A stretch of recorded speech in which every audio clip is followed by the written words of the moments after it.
to the Rob Burgess Show. I am, of course, your host, Rob Burgess. On this, our 118th episode, our guest is Arjun Singh Sethi. Arjun Singh Sethi is a community activist, civil rights lawyer, writer, and law professor based in Washington, D.C. He works closely with Muslim, Arab, South Asian, and Sikh communities and advocates for racial justice, equity, and social change at the local and national levels. His writing has appeared in CNN Opinion, The Guardian, Politico Magazine, USA Today, and The Washington Post, and he is featured regularly on national radio and television. He holds faculty appointments at Georgetown University Law Center and Vanderbilt University Law School, and presently co-chairs the American Bar Association's National Committee on Homeland Security, Terrorism, and Treatment of Enemy Combatants. He lives in Washington, D.C. His new book, American Hate, Survivors Speak Out, will be published August 7th. And now, on to the show.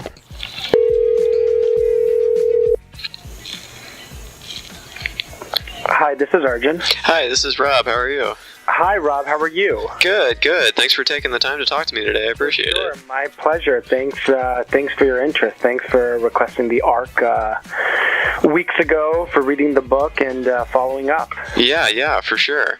I just got done with it, and I don't want to say I enjoyed it because that seems like the wrong word, but it was definitely enlightening. It's definitely gave a lot of new perspective, so I thought it was very interesting. So I'm really glad to hear that. Yeah. So for people that are listening that don't know who you are, could you just go ahead and introduce yourself a little bit?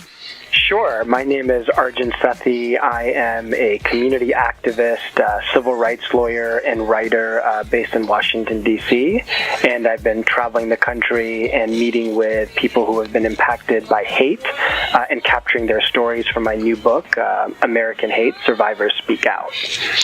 Right, and this is a collection of, I think it's 13 different stories here that kind of give the perspective that you don't generally hear. Even when we hear about these things, kind of as you point out in the book, it's kind of from an outside description, so this is kind of the first time we're hearing from some, and there's some pretty notable cases in here too. I had heard of a couple of these. So. Yeah, absolutely. There are actually 14 testimonials in the book. There are two different stories about two different mosques in one of the chapters. But the format was very intentional. I feel that survivors of hate often don't get to tell their own stories. Reporters, pundits tell their stories for them. So it was very important to me to travel and meet with survivors in their houses of worship, offices, community centers, homes, and work with them to create these testimonials, which are really a kind of enduring account of, what preexisted the incident or incidents, and how they've endured despite it all. Mm-hmm.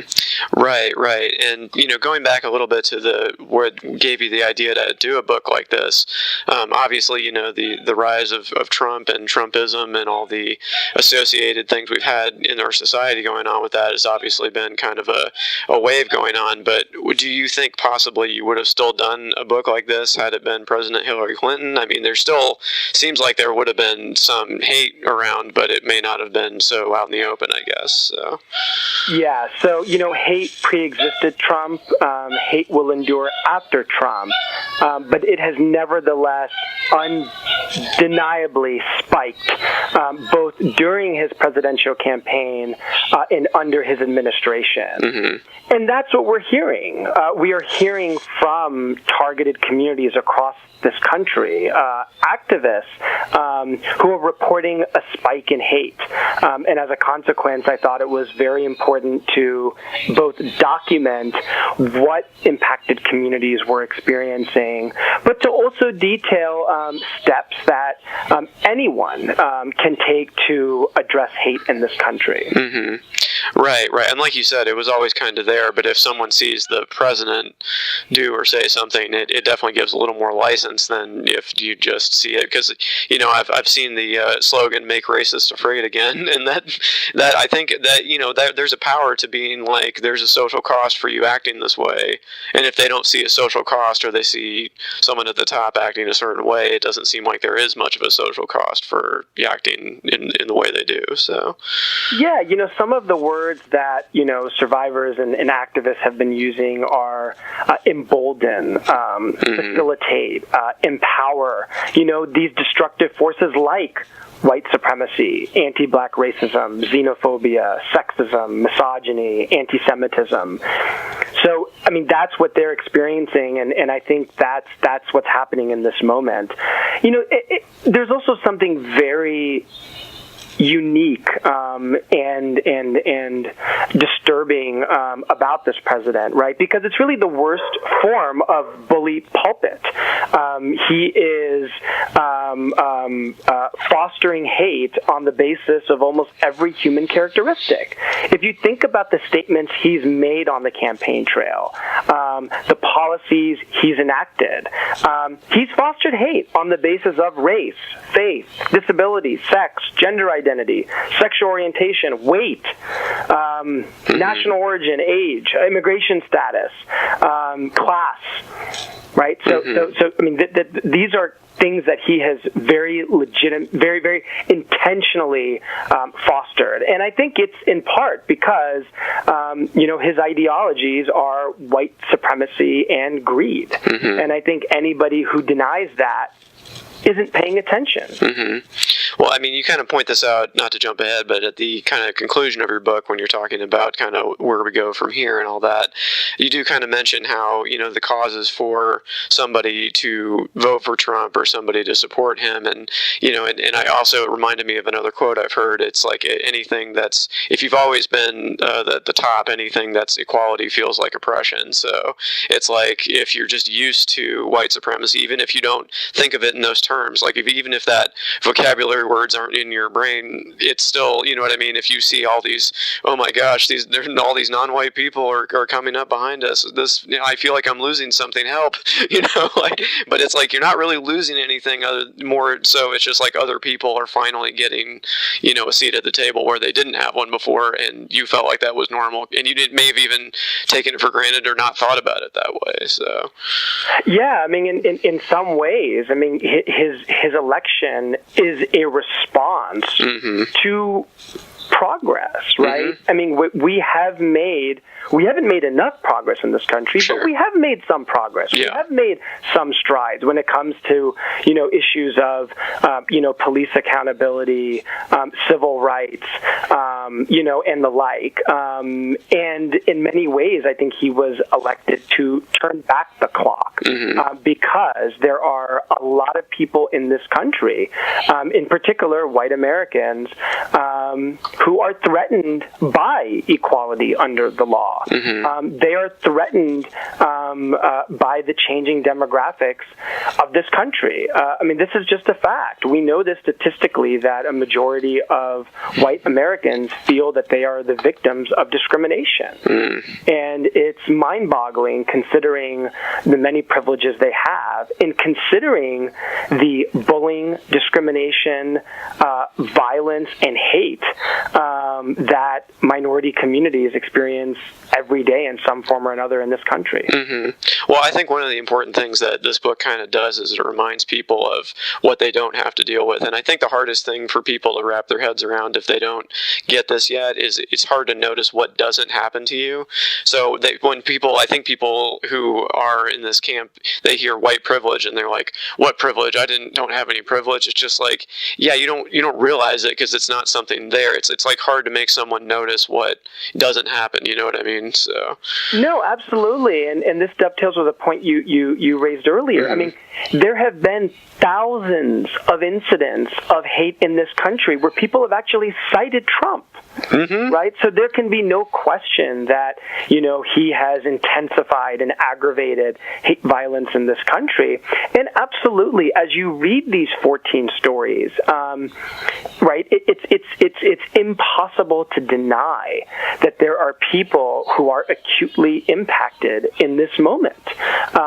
It could be Asma Abu Kaye in chapter 1 talking about how in the grocery store, when she accidentally hit somebody with her cart, right? Just a gentle nudge happens sometimes, right? People will make a comment about her hijab, right? It could be a call, the young Sikh student later in the book who, after the election, all of a sudden started being called an immigrant boy in class, and threatened with deportation by his own students, by his own sort of classmates who are they're not even teenagers. Whether it's Jeanette Vizgura having to have a conversation at the dinner table with her children, saying ICE might come to our house and separate us, or a mosque in Victoria. I mean, imagine a parent having to tell their child, our mosque was burned down last night by a man who hates Muslims. Right? I mean, these are the types of conversations that parents are having with children, that communities are having with each other in this moment. Right. In the introduction to the book, and you brought up the kid there that was Sikh, you talk about yourself being Sikh, and I've never had a chance to interview someone who was a Sikh, so forgive me if I ask a stupid question, but for people that aren't of your faith, what do you want them to know about your faith, and what do they believe, and what would you want to say? Sure. So I'm a Sikh American, and I can be identified by certain articles of faith, including my hair, my long hair, which I cover with a turban, and a beard. And there are lots of different interpretations about the meaning of the articles of faith, but I feel very comfortable saying that in many ways it is a uniform, and it's meant to sort of distinguish us. Sikhs have always played the role of peacekeepers and servants of justice, historically, and even in this sort of moment. So that's in part why we keep, that unique identity. Sikhism originated from Punjab, India, and there are now Sikhs, really across the world. It's a monotheistic faith that really emphasizes, both faith in God, but also justice and being active in the community and helping those in need. And, in many ways, being a Sikh informs some of my work because I come from that history of, serving the marginalized. And, even the book, right, it's dedicated to my mother, but it's also dedicated to the silenced and unheard because there are so many people, both in this country and across the world, who are silenced and unheard. Right. And in the book, we hear from, I kind of make this connection because you talk about how a lot of Sikhs are targeted because of the turban.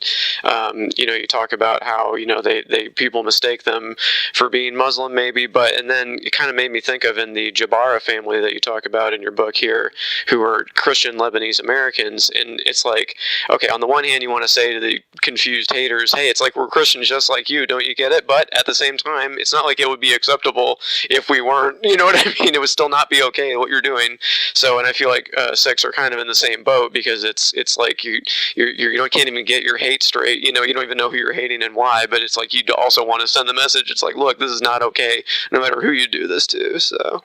No, and you're right to point that out, and it's hard, right? I mean, I think there are many reasons that Arab Americans are the targets of hate, both historically and today. And I think there are many reasons that Sikh Americans have been the targets of hate, both in the past and today. In some cases, there might actually be a potential case of mistaken identity, but the response by Arabs, by Sikhs, and by communities generally has always been rooted in solidarity. Oh, yeah. Right? So Sikhs don't come out and say, hey, we're not Muslim, leave us alone. Right? Yeah. The bars don't come out and say, hey, we're not Muslim, leave us alone. Right. It's always been, right, this is an inclusive, we're supposed to be an inclusive, just society. And all of us have the right to exist and live, with our families and live in our communities peacefully and free from harm. And, I think Arab Americans in this country and Sikh Americans deserve a lot of credit, for taking that high ground. Oh, yeah. And standing in solidarity with communities that have been impacted, shoulder to shoulder, with our Muslim brothers and sisters. Well, sure, you don't want to throw someone else under the bus just to get, away from you. So, and you also point out after one of these mass shootings we had at a Sikh temple, they prayed for the shooter too, and that's like, wow, okay, that would not be my first response if that's a lot of you have to swallow a lot and kind of rely on your faith. I imagine in that moment, I'm sure that informs that response too. So, absolutely, and that's one of the things that I found. There is indeed hate across this country, but there's a lot of resilience and hope too. You see this in every story. Survivors rebuilding, survivors educating, organizing, coming together, having difficult conversations, building community defense programs, taking self-defense classes, standing up for others who were targeted like they once were. And yes, there are many survivors who are even open to reconciliation, who are open to, having some of those very difficult conversations, not just generally speaking, but with those who targeted them. Yeah, right. And, we learned in one of the stories about how Akal's aunt, Harjeet Kaur, they decided not to recommend suspension or expulsion for the student who kept bullying him because zero tolerance policies don't work in the classroom. We heard from the spokesperson from the Victoria Mosque, Shahid Hashmi, about how when somebody had previously vandalized the mosque and they apologized for it, they opted against. They didn't want criminal charges. And in one of the most extraordinary cases I know of, as you just pointed out, the Sikhs of Oak Creek, Wisconsin, after one of the worst hate crimes, mass shootings, in a house of worship in American history, they actually prayed for the soul of the shooter the day after the tragedy. And I think that is a testament to, the resilience, and the dedication that these communities have to, reconciliation and justice and really these sort of progressive concepts. Right. And you do kind of talk a little bit about in the book about different communities standing together, but you also talk about people in the book who are minorities within minorities. Yep. And that kind of brings up the concept of intersectionality. Can you explain what that is and how that affects the people? Because it's hard enough to be, I'm sure, one minority, but then to be a smaller segment within that segment has got to be the extra thing. So.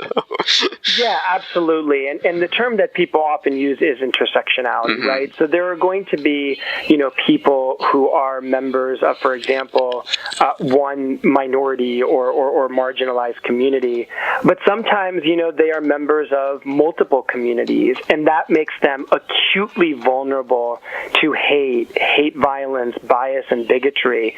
And I tried to include some of those perspectives. So, an example is Jeanette Visgura.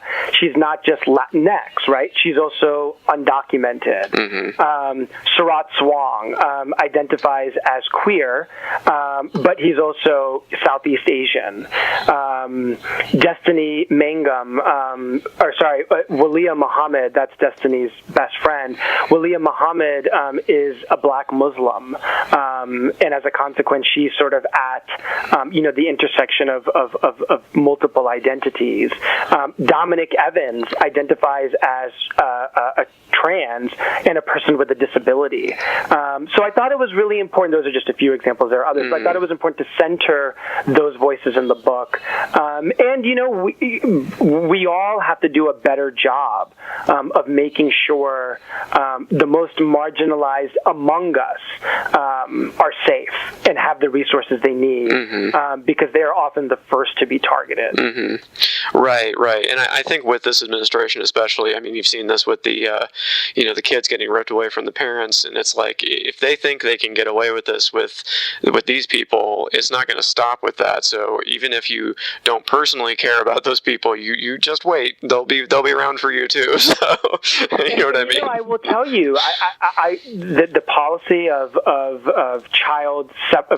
family separation and the caging of families, for me, it's inseparable from immigration raids, from revocation of DACA, the Muslim ban, the rolling back of transgender rights, police reform. These are all policies that this president promised on the campaign trail, and he's making true on those promises. So I think we would be naive and mistaken to not expect similar policies of that vein in the future, because it really is open season on diverse communities in this country. Right. Yeah, I read a thing near the beginning of the presidency from Masha Gessen, who's obviously familiar with Putin's government, and her it was believe the autocrat. Just when they say something, just take them at their word. Don't just they're just talking. No, just believe when they say something, take their word for it. They are telling you the truth. So, I read that essay too, and how prescient. It was so prescient. Oh, absolutely. I wish it wasn't, but yes, very, very scary. But at the end of the book, you kind of offer some solutions, and I don't mean for you to go over everything, but what were some of your key takeaways because it's a pretty harrowing read to go through all these stories and get to the end and she'd be like, oh, okay, now what? And you do kind of offer some ideas of how to go forward. So what are some of your thoughts there? So it's and I say this in the preface and the introduction that it's hard and it's painful to read some of those stories, and I did think it was really important for readers to be equipped with resources and an understanding for how they can make a difference. So there's a lot. For example, with respect to survivors, a lot of survivors don't have health care. They don't have the resources they need, whether it's, counsel and the like. So, one of the recommendations I make is just making sure that survivors have the resources they need. Asking city councils and states to set aside rapid response funding so that if there is a hate crime or is an incident of hate violence, a case advocate can be appointed to help these survivors and help them get health care, help them find a lawyer, help them respond to media inquiries, help them respond to trolling they sometimes experience online. Because when they come forward, often they're discredited, because that's what happens sometimes in Donald Trump's America. I recommend a survivors network. All of the survivors I spoke to expressed a very strong desire to meet one another. Yet there are no survivor networks that I know of that actually connect, survivors of hate violence with each other. And I think that would be an extraordinary intervention. Treating racism and hate as a public health issue, right? We know this scientifically through research that racism kills, right? It actually affects us and has extraordinarily deleterious, negative health outcomes. So we should be treating it and funding it as such, and not just working directly with survivors, but also working with impacted communities because of the vicarious trauma effect. Communities at large are being impacted. Making sure that local advocates have the resources they need, right? They're the point of contact for so many survivors. I could not have written this book without them. It's their book too, because they are always on the front lines. So making sure that we support these local advocacy organizations, whether it's organizations working with survivors of hate violence, working with families affected by the Muslim ban, working with families affected by this cruel and inhumane policy at the border of separating children from their parents, and caging them. Being truthful about the fact that it's difficult to talk about profiling and surveillance and hate in this country if we don't also acknowledge, the war on terror abroad, right? And acknowledge that what happens internationally affects what happens at home, right? It should come as no surprise that Guantanamo Bay is and always has been a prison for Muslim men, that extrajudicial drone strikes, impact disproportionately Muslim-majority countries, that climate change has hit the global south the hardest. So a dismantling of those policies on the international level and the domestic level, right? I mean, we can have conversations about hate violence, but if the government is going to continue to treat these communities, whether it's through the Muslim ban, whether it's through immigration raids, whether it's through the rolling back of police reforms and consent decrees, as suspect communities, so will everyday Americans. There's really a lot. I mean, it's about 25 pages, so I don't mean to make you say the whole thing or whatever. But in one part, you talk about there are only 5 states that don't have hate crime laws, and I happen to live in one of those, Indiana. Can you talk a little bit about what the legal definition of a hate crime is and why you feel it's important to have those types of laws on the books? Sure. I think it's really important to have those laws on the books because hate crimes are different from other crimes, right? In many ways, the definition of a hate crime is a crime that would not have occurred absent the identity of the victim or the survivor. And as a consequence, we know that hate crimes affect victims in a more sort of enduring and substantial way than other crimes. So we know that the recovery period after a hate crime is twice as long than it is for another crime. I think it's also important because when you look at, for example, data, right, you can just look at crime data and say, okay, this is an issue, that's an issue. But if you actually have data regarding hate crimes, you can actually track who is being targeted, where, and by whom. And it also allows us to have a meaningful conversation, right, about why hate violence is occurring. It allows us to actually see and understand that different incidents of hate violence aren't just necessarily episodic, right? They're interconnected, and they're often rooted in ugly forces like anti-Semitism, like white supremacy, anti-black racism. So I think it's critical that every state has a hate crime law because for the most part, charges are brought by states, not the federal government. It's just a way of ensuring, really, that the government has, communities back. The one point I will make is that I am not in favor of hate crime laws because they might add time to a prison sentence, right? I have very serious concerns about the criminal justice system in this country.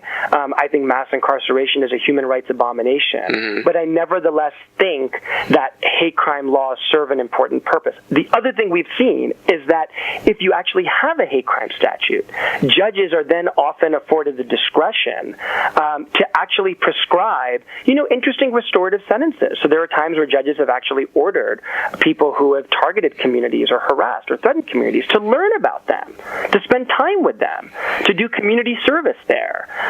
And that's really what justice is about. It's not languishing in jail. It's actually learning from the community that you once targeted. Right. I mean, you can have any idea you want about somebody if you don't know them or spend any time with them, but if you're kind of forced to immerse yourself in it, it's pretty hard to hate somebody that you're that close to. So, I think that's probably a good plan. Now, in your section about the media, I think you mentioned the word terrorist, and I thought you had an interesting take on that because, we always talk about how in headlines and that we always refer to, if there's a white shooter, a Dylan Roof, for example, he's troubled, he's a weirdo, he's not one of us, blah, blah, blah.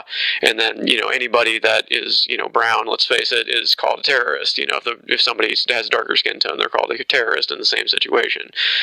My take on that was when that Dylan Roof thing happens, I'm like, well, if terrorist means anything, this guy's a terrorist. But you kind of take the opposite tact, and you're saying we shouldn't use that word at all because it's basically, you explain why, but I thought that was an interesting take you had. So listen, there is no question that when a Muslim commits an act of violence in this country, right, the media covers it differently. differently. In fact, we actually know, right, that research shows that attacks perpetrated by Muslims receives 4.5 times more media coverage than those perpetrated by non-Muslims. And that disparity in coverage is in large part because of the terminology, right? We call Muslims terrorists, and we call white supremacists criminals, or lone wolves, or folks struggling from depression. My response is that we should abandon the term terrorist altogether.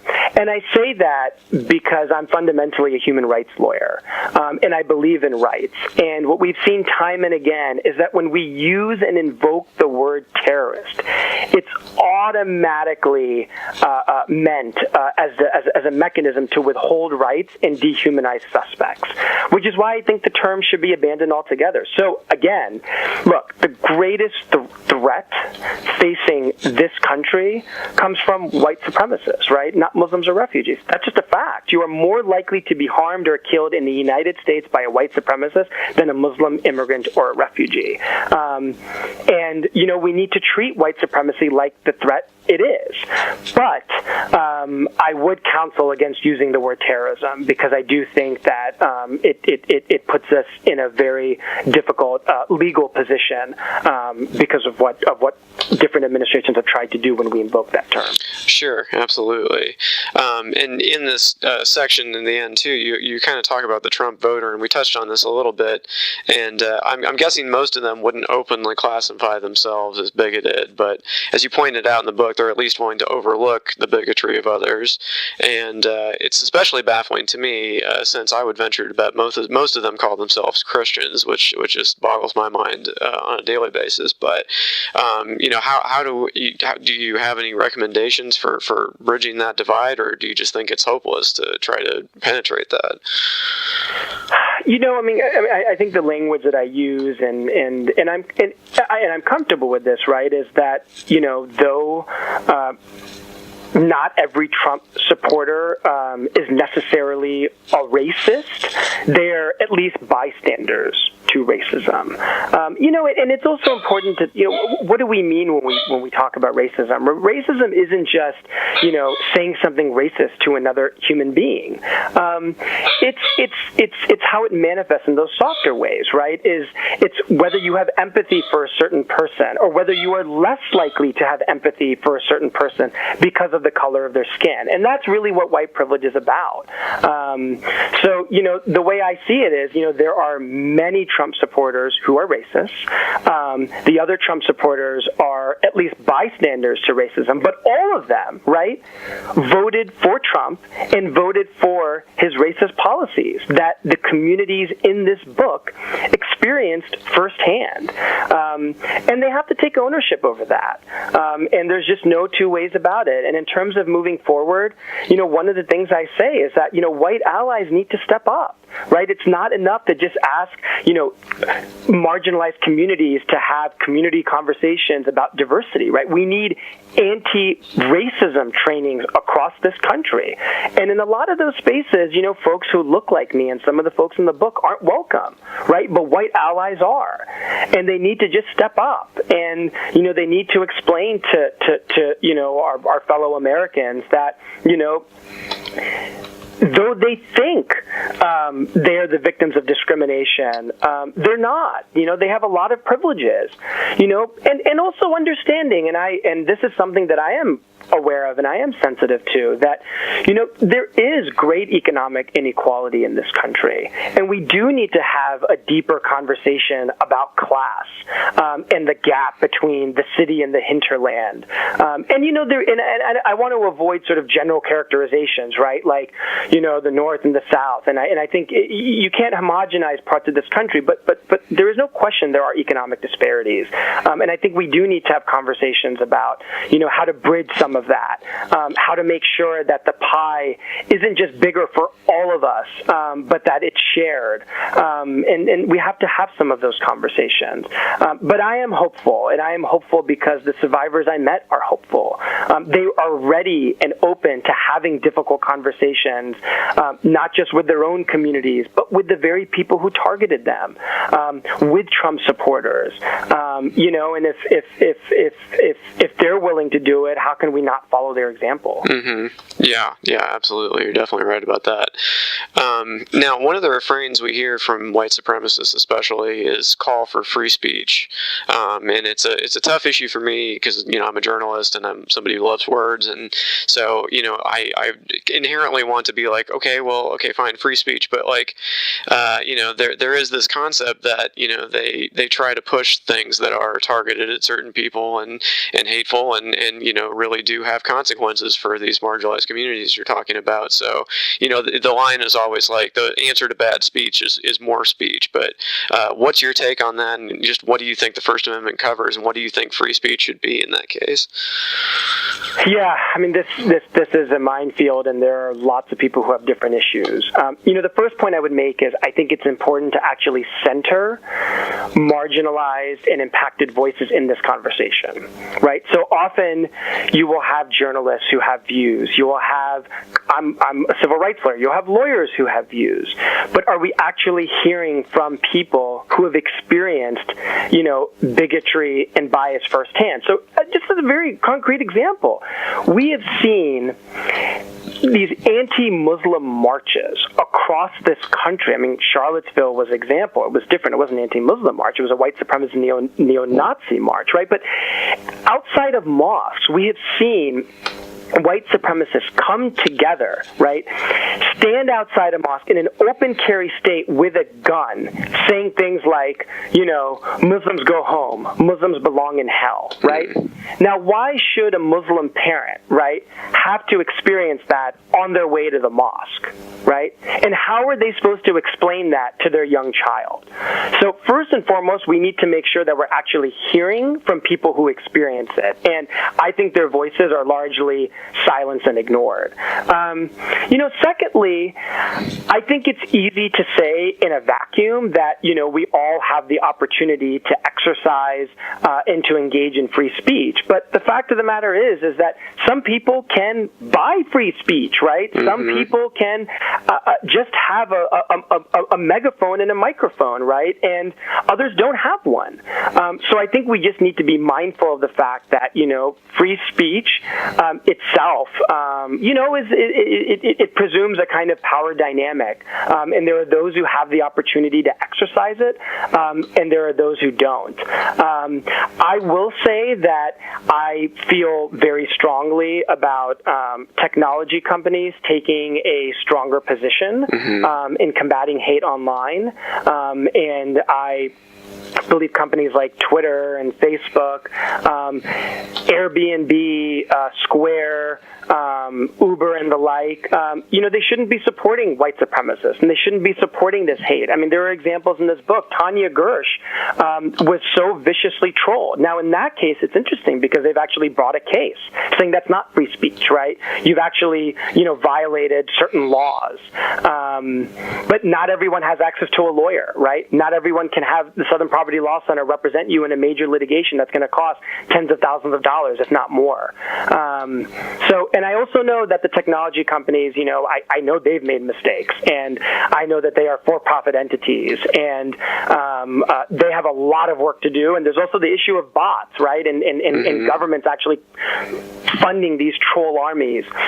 But nevertheless, I do think that in many ways, we're still in the early innings when it comes to the internet. And I do think that, you know, with time, we're going to be able to have a more robust conversation with these companies to ensure that these spaces online, you know, are more democratic and more respectful and more conducive to the type of engagement that, you know, communities are really seeking. Mm-hmm. Well, and my thing with it is always like, you know, the Twitter is not a government entity. And like you're saying, they're a private company, and they don't have to let anybody on there, especially if they're violating the terms of service that you agree to when you sign up. So it's not even like you're picking and choosing. It's just like, are you literally just going to follow what you say?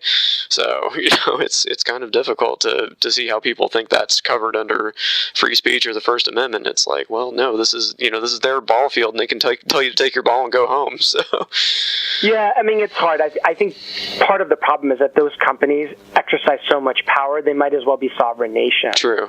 And again, we have to be careful, right? Because they could go after white supremacists today, but tomorrow, right? Maybe they'll go after this newly created category under the Trump administration of black identity extremists, right? Which is just a way of targeting black activists who are, engaging in civil rights work and organizing in the streets and, fighting for Black Lives Matter and the like. So, there has to be transparency. There has to be a robust dialogue. And there should be an appeal mechanism so that if somebody is removed from these platforms, they have the ability to appeal because mistakes will be made. And mistakes have been made. Alexandra Brodsky talks about that in her story. She was viciously trolled online, and then when she retweeted the disturbing images of her that were distributed online just after inauguration, she was suspended. She was removed. So there has to be that conversation. Yeah, that's a good point. Yeah, and then this idea, this kind of utopian idea of the marketplace of ideas, that definitely presumes kind of good faith on all actors. And you've talked about these online trolling incidents. And these people are not acting in good faith, and they're not doing this because they genuinely want to exchange ideas and learn. They're really just like poking at the boundaries and seeing what they can get away with. You know what I mean? It's not an honest conversation. So. No, it's not. It's not. And I will say this, the stakes are high. So Dominic Evans in his story speaks in such vivid detail about the stakes of this issue. So he talks about how, as a disabled person, social media was so important for him because as a person with a disability, it was difficult for him to connect with other folks like him, right? So having social media, allowed him to better understand himself and come to terms with what he wanted, his needs. So it's important that we actually create a space online where, activists and communities can continue to engage in one another because it's important to them.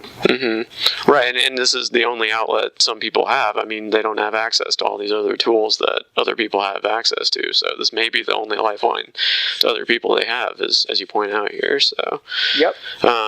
So, in your work and in this book, do you deal with some pretty depressing subjects a lot, and I'm sure that you have ways of decompressing. What do you do for fun? How do you take your mind off of all this? Yeah, it was hard. But one of the things I actually talk about in the book, I actually took great comfort spending time with my family's two big black German shepherds. In fact, they're outside the door right now, and they're pawing the door because they wanted me to take them outside and play ball with them. So I love animals. I love dogs. I love independent film. I actually think in some ways we're living in sort of the golden age of television. There's just so many wonderful TV series. Vida's a new show that came out. It's just fantastic. It's produced, run, and acted entirely by Latinx women. I like Game of Thrones. And I love soccer. The World Cup just ended. Oh, nice.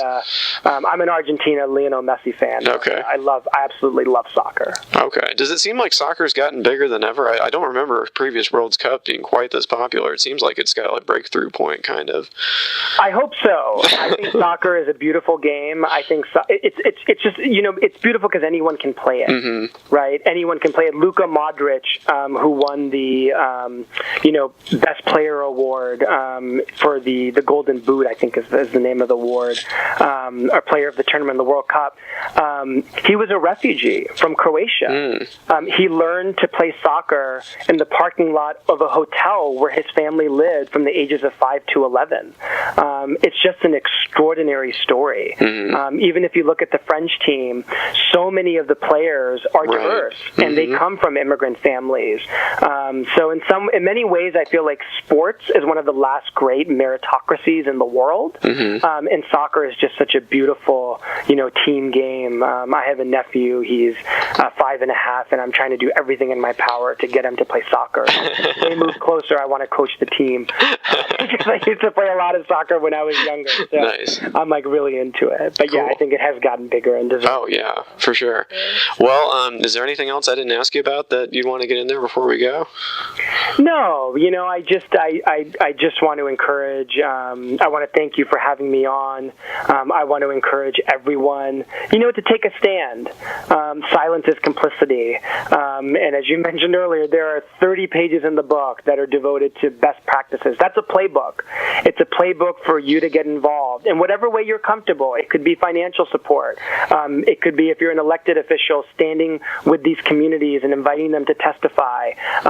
It's just if you're an ally, hosting folks who are impacted. There's just so many things we can do, and I just encourage everyone to find a way to get involved, and support people because they need it. Mm-hmm. Right. I mean, it's easy to feel hopeless if you don't feel like there's anything you can do, but there's something everybody can do. So that's a good point. But last question, I always ask this before we go: what music have you been listening to lately? Bob Marley. Nice. Yeah, I think sort of the soul of his music has also kind of helped me and sort of nurtured me as I've worked on the book. And then I would probably be remiss if I didn't say Cat Power as well. Oh, nice. That was a good answer. Cool. Well, hey, thanks so much for taking the time to talk to me, and everyone should read the book. It's definitely a necessary thing right now, so I really appreciate it. My pleasure. Thank you so much, and thank you to all the listeners out there. Yeah, absolutely. Have a good day. Okay, bye-bye. Bye.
If you enjoy this podcast, there are several ways to support it.